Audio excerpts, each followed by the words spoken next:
મારું નામ હમીરભાઈ શામજીભાઈ હાથી છે. હું નાના વડિયા ગ્રામ પંચાયતમાં સામાજિક ન્યાય સમિતિના ચેરમેન પદે રહી ચૂક્યો છું. અને આપ અને ગામના મહાનુભાવો મને બહુ સારી રીતે ઓળખે છે કે ભાઈ પંચાયતમાં કરપ્શન મુદ્દા ઉપર કોઈ લડત હોય, ગામના છોકરાઓને કંપની એમ્પ્લોય માટે કોઈ લડત આપવાની હોય તો મેં 8-10 છોકરા કંપની એમ્પ્લોયમાં લગાવ્યા છે. ગામના કોઈ પ્લોટ હોય કે ભાઈ કોઈ પ્રધાનમંત્રી આવાસ યોજના હોય, કોઈના મા કાર્ડ હોય, કોઈ મામલતદાર ઇસ્યુ હોય, કોઈ તાલુકા પંચાયત ઇસ્યુ હોય, તો એના માટે બી મેં ઘણી બધી લડત આપી છે. અને અમારા ગામમાં મહાજન છે એ વર્ષોથી દરેક સમાજને સાથે રાખીને ચાલ્યો છે. પણ આ વર્ષે એવું ગામના આગેવાનો હતા કે ભાઈ અમારી મેજોરિટીમાં મૈસૂરી સમાજ છે, જેના 835માંથી 341 જેવા અનુસૂચિત જાતિના વોટ છે. એવા માજી સરપંચ મંજીભાઈ, પછી દિનેશભાઈ ગોસ્વામી માજી સરપંચ શ્રી, પછી આપણા આગેવાન શ્રી માજી સરપંચ લાખાભાઈ પટણી, એમની સાથે દેવાનભાઈ ગઢવી અને ઉપસરપંચ શ્રી આપણા કરશનભાઈ ગઢવી, અમારા ન્યાય સમિતિના ચેરમેન શ્રી ગાંગજીભાઈ દનીચા, એવા દરેક સમાજના, મુસ્લિમ સમાજના બી ઘણા વ્યક્તિઓએ અમને સાથ સહયોગ કરવા આગળ આવ્યા. તો ગામનું એવું મંતવ્ય હતું આખા કે ભાઈ આપણે મહાજન છે એ આપણને શિક્ષણ માટે તમે જોઈ શકો છો કે ભાઈ તુલસી વિદ્યા મંદિર છે એ ગુજરાતની 2જા નંબરની હાઈસ્કૂલ હતી. અને જ્યાં લાખો રૂપિયા ખર્ચ કરવો પડે ત્યાં એ લોકો ફ્રીમાં એકદમ પરફેક્ટ અને ક્વોલિટીવાળું શિક્ષણ આપે છે. તદુપરાંત જે લોકો આગળ ભણે છે એને બી એનાથી થઈ શકે એટલું સાથ સહયોગ આપે છે. અને કોઈ ગરીબ માણસ હોય તો મારું રેફરન્સ આપું તો કે એ ચૂંટણીના કમિટમેન્ટ બાબતે ચંદ્રકાંત ગોગરી પરિવાર, મહાજન પરિવાર જે હતા પ્રવીણ કાકાના ટીમમાંથી, એ 5 થી 7 મકાનો બનાવી આપ્યા હતા. મારા રેફરન્સથી 3 થી 4 લાખ રૂપિયા જેટલા એ જે વિદ્યાર્થીઓની નર્સિંગની સ્કૂલની ફીસ હતી એ પણ ભરી હતી. અને કોઈ પણ ગરીબ માણસને કોઈ ઇમિડિયેટલી કંઈ પ્રોબ્લેમ થાય છે અને સમય સુટેબલ હોય તો ત્યારે પણ એ લોકો મદદ કરે છે. આજે આપણે ગામમાં જોઈએ તો અમને છેલ્લા ઘણા સમયથી ઘાસચારો કંપની તરફથી નથી મળતો, તો સતત મહાજન, દિનેશ કાકા, મંજીભાઈ, દેવાનભાઈ, લાખાભાઈ એવા મહાનુભાવો સાથે મળી અને ગાયો માટે પણ ઘાસચારા માટે બી સતત પ્રયત્નશીલ રહે છે. અને એમાં 99% જે ફાળો હોય છે એ મહાજનનો રહે છે. અને જરૂર પડે છે, અતિ કપરી પરિસ્થિતિ હોય છે ત્યારે શેઠ તરફથી અને મહાજન તરફથી ભેંસોને બિચારો આપવામાં આવે છે. સાથે સાથે આપણે આજે પ્રવીણ કાકા જે પ્રવીણ ખેતસી ગોગરી પરિવાર છે એમના પરિવાર તરફથી આજે 150 ખણ જેટલા પરિવાર લોકોને છાશનું વિતરણ કરવામાં આવે છે.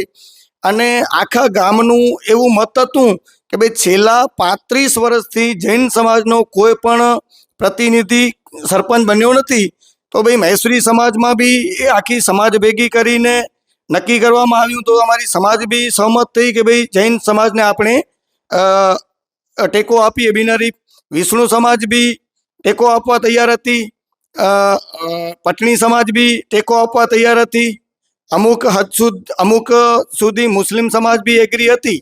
પણ શું છે, ઘણી સમાજોમાં સહમતિ થઈ જાય છે, ઘણી સમાજમાં સહમતિ નથી થતી.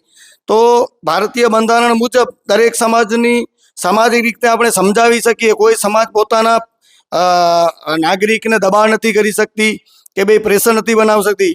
તેમ છતાં કોઈને ચૂંટણી લડવી હોય તો ઘણા લડવા ટીમ બનાવી આગળ બી આવ્યા.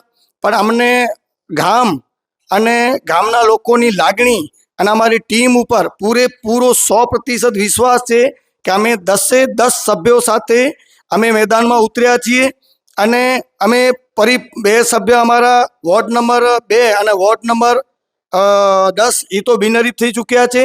બાકી 8 સભ્ય અને સરપંચશ્રી એ અમે ફૂલ મેજોરિટી અને લીડથી જીતશું એવી અમને પૂર્ણ આશા છે. અને પ્રવીણ કાકા બી સાથે બેઠા છે, દિનેશ કાકા બી સાથે બેઠા છે. એ લોકોએ, મંજીભાઈએ પૂરી બાંયધરી આપી છે કે ભાઈ ગામમાં જ કાકા રહેશે. કદાચ મુંબઈ હશે કે ભાઈ મુંબઈમાં કોઈ શેઠ રહે છે, છતાં પણ ગામ લોકોની રાતના 12 વાગે ફોન ઉપાડી કે ભાઈ મદદ થતી હોય ત્યારે કરે છે. અને અમારી ટીમમાં સરપંચશ્રી તરીકે પ્રવીણ ખેતસીભાઈ ગોગરી જે જૈન સમાજના પ્રમુખ બી રહી ચૂક્યા છે, પછી વોર્ડ નંબર 1 ઉપર બક્ષીપંચ સીટ ઉપર વૈશાલીબેન વિપુલભાઈ પરમાર, વોર્ડ નંબર 2 ઉપર અમારા ધારાબેન ગોસ્વામી હતા, એ બિનહરીફ થઈ ચૂક્યા છે. વોર્ડ નંબર 3 ઉપર પ્રવીણભાઈ પટણી, વોર્ડ નંબર 4 ઉપર મંજુલાભાઈ અશોકભાઈ ધનીચા, વોર્ડ નંબર 5 ઉપર અમારા સવિતાબેન ગોવિંદભાઈ વિંજોડા અનુસૂચિત જાતિ મહિલા, વોર્ડ નંબર 6 ઉપર મંજુલા અમીરભાઈ હાથી, વોર્ડ નંબર 7 ઉપર મહેશભાઈ મનજીભાઈ ડોરુ, વોર્ડ નંબર 8 ઉપર ઇકબાલભાઈ અમારા યુવા મુસ્લિમ સમાજના આગેવાન અને યુવા નેતા એટલે ઇકબાલભાઈ સંઘાર, વોર્ડ નંબર 9 ઉપર આમદભાઈ જુસફભાઈ નોડે, એકદમ આપણે કહીએ કે પરફેક્ટ બિન વેક્સિની વ્યક્તિઓ છે. અને વોર્ડ નંબર 10 ઉપર આપણા શંકરભાઈ પટણીની સાથે અમે ગામ સાથે, ગામના માજી સરપંચો સાથે, ચેરમેનો સાથે, ઉપસરપંચો સાથે અમે આખી ટીમ વિકાસ અને પરિવર્તનના મુદ્દા ઉપર જ અમે ચૂંટણી લડી રહ્યા છીએ. ભવિષ્યમાં અમે કોઈ પણ ગામમાં અરાજકતા, કરપ્શન કે કોઈ પણ સમાજના વ્યક્તિ, કોઈ પણ સમાજના પક્ષપાત કર્યા વિના, કોઈ પણ કિન્નાખોરી કર્યા વિના અમે સૌનો સાથ અને સૌનો વિકાસનો ઉદ્દેશ્ય રાખી અને અમે આ મેદાનમાં ચૂંટણી લડી રહ્યા છીએ. અને અમને ગામ ઉપર 100% અમને વિશ્વાસ છે કે અમારી કામગીરી ને માન સન્માન અને મહાજનને નો પણ જે એક ઉપકાર હતો અમારી દરેક સમાજને એ લોકો મદદરૂપ થયા છે, એને પણ એક કિંમત ચૂકવવાની એમની અનમોલ અવસર મળ્યો છે 35-40 વર્ષ પાછળ. અને પરેશભાઈ, આપ તો જાણતા હો છો કે જે ગામમાં મહાજન નથી હોતી એ ગામમાં પાણીના અને સામાન્ય બહુ બી મુશ્કેલ થતું હોય છે. અમારી પાસે તો મહાજન છે એટલે આટલી અમારી પાસે શિક્ષણ ક્ષેત્રે, ગૌશાળા ક્ષેત્રે બધી જ અમારી ઘણી સુવિધાઓ છે. અને મહાજન છે હજી પણ ઘણું બધું પરિવર્તન કરશે એવી આશા અને અપેક્ષા સાથે અમે સાથ સહયોગ રહ્યા છીએ. અને આટલો જ હું બોલીશ. અને મારું કેટલું પણ ચંદ્રકાંત આરતી પરિવાર તરફથી આજુબાજુના ગામડાઓ દ્વારા તમે તો જોયું છે પાણી માટે બીજા ગામડાઓમાં તળાવ ખોદ્યા છે. તો આટલું બધું હું આટલું મારી વાતને રાખીશ, મારા વિચારો, અને હું મારી વાતને વિરામ આપું છું. બહુ જ સારો માહોલ છે નાના વાડિયા ગામમાં. અને અમે તો છેલ્લા 40 વર્ષથી પંચાયતી ચૂંટણીમાં હોઈએ જ, સરપંચ પદમાં કે સભ્ય પદમાં તો હોઈએ જ. પણ આ સમયે અમને એવું લાગ્યું કે પ્રવીણભાઈ ખેતસિંહ ઘોઘરી જે અમારા વડીલ છે અને 100 વર્ષની પેઢી આ ગામમાં લોકો માટે સારા કામ કરવા હોય, કાંઈ પણ આરોગ્યનો હોય, શિક્ષણનો હોય, કોઈનો સામાજિક હોય, દરેક સમાજ સાથે જોડાયેલા છે અને બધાનું 100 વર્ષથી કામ કરે છે. અને આવા જો ઉમેદવાર ઉગતા હોય તો અમે એને ટેકો આપવો હોય અમારી પણ ફરજ બનતી હોય છે. એટલે અમે આ વિચારે આ પ્રવીણભાઈને જંગી બહુમતીથી ચૂંટી અને એને સરપંચ બનાવીએ તો આવતા 5 વર્ષમાં સારા વિકાસોના કામ થશે. અને અમે ખભે મિલાવીને 5 વર્ષ સારામાં સારા નાના ભાડિયા એક આદર્શ ગામ બને અને એવા અમને સપના થાય એ અમને અહીંયા સપના સેવીએ છીએ. ખરેખર તો એને શું છે, આ સમયે જે ઉસ્માનભાઈ લંગા છે ઊભા છે, સામે 2 ઉમેદવાર છે. તો ભલે લોકશાહીમાં લડવો બધાને હક છે ને લડતા હોય છે, પણ આ ફેરે એને પણ વિચારવો જોઈએ સામે પેનલને કે અમે છેલ્લા 40 વર્ષ થઈ ગયા, 40 વર્ષમાં 2 વર્ષ વિષ્ણુ સમાજે સરપંચ બન્યા, 3 ટર્મમાં અમારા મહેસી સમાજને સમય મોકો મળ્યો, 2 ટર્મ મુસ્લિમ સમાજને મળ્યો. તો અમને એવું થયું કે આ મહાજન આટલી બધી સુવિધાઓ આપે છે તો એક સમયે આપણે મહાજનને આપીએ. તો એ નીતિથી અમે પ્રવીણભાઈને આ સમયે સરપંચ બને એવો અમે બધા પ્રયાસ કર્યા છે અને ચૂંટણીમાં ઊભો રાખ્યો છે. આ તો ચૂંટણીમાં ઊભા નહોતા માંગતા, પણ બધા લોકો કહે કે ના તમે બરોબર છો અને તમે આવશો તો કાંઈક ગામને ઈચ્છા છે. અને એક પીઢ વ્યક્તિ છે, ઉંમરવાળા માણસ છે, તો ગામને માટે આમાં વાસ્તવિક સમય જે છે પરિસ્થિતિ એમાં એનું યોગદાન એ તો બહુ સારું છે. જ્યારે મા કાર્ડ અને આધાર કાર્ડ આપણા આયુષ્માન કાર્ડ નહોતા ને ત્યારે આ અમારા નાના બાડિયા ગામના મહાજન છે ને એ ગરીબ દર્દીઓને માંડવીથી થઈ કચ્છ, ગુજરાત અને મુંબઈ સુધી દર્દીઓને લઈને એણે જે સેવા આપી છે ને એ સેવા અમને કાયમ યાદ રહે છે. અને એ બધા મતલબથી જ અમે આ બાબતને. બીજો છે શિક્ષણ પણ અમારા તુલસી વિદ્યાલય તો આખો હવે કચ્છ નહીં ગુજરાતમાં ઓળખે છે કે જ્યાં 500 થી 550 વિદ્યાર્થીઓ સ્ટાફ સાથે અહીંયા અભ્યાસ કરે છે. અને માધ્યમિક અને ઉચ્ચ માધ્યમિક જે એનો રિઝલ્ટ પણ આખા કચ્છને ખ્યાલ છે. તો આવી બધી સુવિધાઓ પણ મહાજન તરફથી આપી છે, મળી છે, અને એ પણ ખાલા આરતી પરિવાર તરફથી, બરાબર. એના સિવાય પણ ગટર પાણી છેલ્લા 30 વર્ષથી અમારા ગામમાં ગટર યોજના છે. હમણાં દરેક ગામમાં ગટરો બને છે, ગટર અને પાણીની સુવિધા પણ છેલ્લા 30 વર્ષથી અમારા ગામમાં છે. તો એ બધી કામો અમારા ઉપયોગી કામ, માળખાકીય સુવિધાઓ અને કોઈને સામાજિક રીતે મદદ કરવો હોય, કોઈને આર્થિક રીતે, કોઈને પ્રસંગોપાત, આ બધી જવાબદારીઓ આ લોકો નિભાવે છે હજી સુધી. તો એ હેતુ તો અમે યાદ રાખીએ, અને અમે એ હેતુથી જ દરેક ગામને ફાયદો થાય, વ્યક્તિગત ફાયદો નહીં, દરેક ગામને, ગામના લોકોને ફાયદો થાય, એ માટે અમે આ પ્રવીણભાઈને ઉપર વિશ્વાસ મૂક્યો છે. છેલ્લા 5 વર્ષમાં ગામમાં કેવા વિકાસના કામો થયા? ગામ વિકાસમાં હમણાં કોઈ મેજર કામ તો મને દેખાતું નથી, છતાં હોય તો મીડિયા તમે ગામ આખો તમે પણ ફરી શકો છો. એક પણ એવો 5 વર્ષમાં મેજર કામ હોય તો અમને કહેજો, તો હું કહીશ કે ના, આ કામ સારું થયો છે. ગામની ન્યાય મળશે? છેલ્લા 5 વર્ષથી તો આ સરપંચ તો હવે આવશે સમય, પણ છેલ્લા 5 વર્ષથી લગભગ 80% અહીંયા ભાડિયામાં પ્રવીણભાઈ રહે છે, એવી હું ખાતરી આપું. અને એ હવે મેં સરપંચ થયા પછી તો એની જવાબદારી હશે ને, એટલે એ તો અહીંયા જ રહેવાના છે.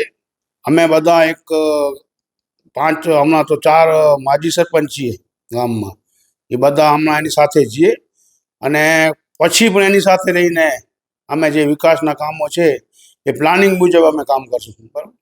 ચંદ્રકાંતભાઈ ગોગરી જ્યારે એમના પરિચયમાં એમના કાકા થાય કુટુંબિક, અને એ ચૂંટણીમાં ઊભા છે, ખરેખર તો કોઈને એની સામે ઊભું પણ ન જોઈએ, પણ ઊભા છે તો હવે આપણે કોઈને કંઈ ન કહી શકીએ, લોકશાહી છે, પણ ખરેખર આ બિનહરીફ એને આપી દેવો જોઈએ. અમે તો હવે ઠીક છે, હવે આવો થઈ ગયો પ્રસંગ, જ્યારે ચૂંટણી જ આડરાઈ ગયો કારણ, તો આપણે આ પ્રક્રિયા પૂરી કરવા માટે આપણે સરપંચ પદ માટે જંગી બહુમતીથી પ્રવીણભાઈને વિજય બનાવીએ, એવી અમારા બધા પ્રયાસો છે. એ 100 વર્ષથી ન્યાય આપે છે આ પરિવાર, અને એ આવી રીતે ન્યાય આપશે જ, એવો તો આખા ગામને વિશ્વાસ છે, બરાબર. આજે પશુપાલન ક્ષેત્રે ગૌશાળા રોજ નિયણ મળે છે, બરાબર, ઢોરોને, એ તો મોટામાં મોટું કામ છે. હા, આરોગ્ય છે, શિક્ષણ છે, જે માળખાકીય સુવિધાઓ છે, જે રોજિંદી, એમાં તો એમનું સેવા અવરત ચાલુ જ છે. તો એના વિશે તો આપણે કંઈ કરવું નથી. સાથે સાથે જળ સંચયના ઘણા બધા કામો થયા છે, અને જળ સંચયના હજી પણ વધુ કામ થાય. અમારા ગામમાં આજથી 15 વર્ષ પહેલાં 3025 TDS પાણી હતો. આજે અમારે પાણી પી છે ને, બોરનું પીવાનું, એમાં 600 TDS પાણી છે. એ આ લોકોની કામગીરી છે, એને આપણે કે ગૌરવ લઈએ કે આવી જો શરૂઆતથી આજથી 15-20 વર્ષ પહેલાં આવો એ લોકોએ વિચારી અને ગામને ઉપયોગી બનાવ્યા છે. હું પ્રવીણ ખેતસિંહ ગોગડી, ગામ નાના બારિયા. અમે ઘણા વર્ષથી, મારા બાપુજીની ટાઈમથી અમે લોકો ગામની સેવા કરીએ છીએ, હજી વળી ચાલુ જ છે. અને હું બી બહુ એમાં સક્રિય છું. લગભગ 12 મહિનામાં 7 થી 8 મહિના તો ગામમાં જ રહું છું વધારે. એટલે તળાવનું કામ હોય, ગૌશાળાનું કામ હોય કે બીજું કંઈ કામ હોય ગામનું, તે એને હું હંમેશા સંભાળતા આવ્યો છું હમણાં સુધી. અમારો આરતી પરિવાર તો આખા હિન્દુસ્તાનમાં બધું કામ કરી રહ્યો છે. આજે અમારી આગળ 15 હિટાચી આખા હિન્દુસ્તાનમાં ચાલુ છે, 15 હિટાચી. તો આ બધું પાણીનું કામ ચાલુ છે, ઝાડ વૃક્ષારોપણનું કામ ચાલુ છે, શિક્ષણ ક્ષેત્રે બી સારું છે. આજે બિહારમાં બી હોસ્પિટલ બી બનાવી છે. અહીંયા નાના બારિયામાં બી તુલસી વિદ્યા મંદિર છે. અહીંયાથી છોકરાઓ ભણીને લગભગ 25 થી 35 તો મિલિટરીમાં ગયા છે, બીજા ડૉક્ટર બન્યા છે, બધા નર્સો બની છે. અમારી એક ગુજરાતમાં મોટામાં મોટી નર્સિંગ હોસ્ટેલ છે, ત્યાં બી ઘણા નર્સિંગનું શીખવે છે. આ બધું અમારું પ્રવૃત્તિ પહેલેથી ચાલુ જ છે, ને હવે હમણાં ચાલુ રહેશે. અને ગામ માટે તો અમે આટલા વર્ષથી કરીએ છીએ, ને હજી બી વધુ કરશું. અને કોઈને બી એવું અમારી આગળ નાત જાત કે ભેદભાવ કોઈ નથી અમારી આગળ, બધા અમારી આગળ સરખા જ છે. ક્યારે બી કાંઈ મદદ કરીએ, ઘણી મદદ કરી છે, અને હજી કરશું અમે, અમારી થશે એટલી. ગામમાં હજી ઘણા કામ કરવાના બાકી છે. બાકી બધા, મને બી કાંઈ ખબર નહોતી, છતાં બી આ લોકોએ મારા ઉપર બહુ વિશ્વાસ રાખીને મને ઊભો રાખ્યો છે. એ બધાનો આભાર માનું છું. વધારે ટાઈમ દેશમાં જ રહેવાનો છે, એટલે આમ તો હંમેશા રહું છું, હજી બી વધારે રહીશ કદાચ થઈ શકશે તો, બરાબર. હમણાં હવે આ ટાઈમમાં હવે બધું એવું વધારે જરૂર છે CCTV કેમેરાની, ને એમાં પહેલાં આપણે અગ્રતા એને જ આપશું. કે સુરક્ષા ગામની સુરક્ષા બરોબર રહી જાય.